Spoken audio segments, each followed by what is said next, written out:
अस्सलाम वालेकुम जी दोस्तों, आज मैं आपको दिखाने जा रहा हूँ सुबह सुबह का मंजर, और वो भी अपने फार्म हाउस में।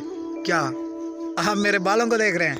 नहीं यार, ये रात ना वो आपको पता तो है, बारिश आई है और इतनी तेज़ आंधी आई है। हशर तो ये होना ही था, अभी नहाएंगे फिर ठीक हो जाएंगे। ठीक है, कॉलेज के लिए रेडी होना है अभी तो।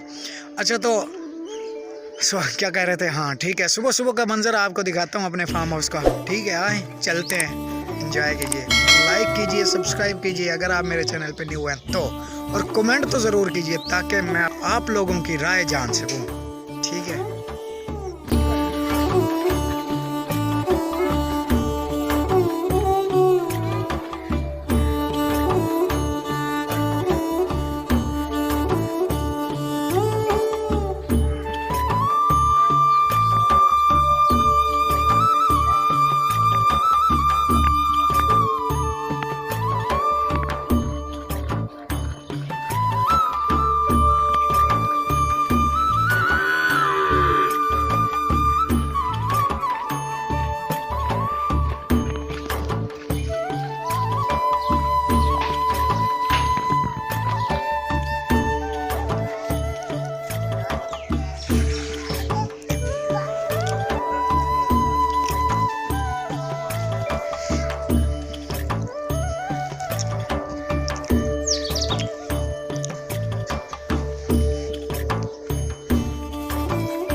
Hey there.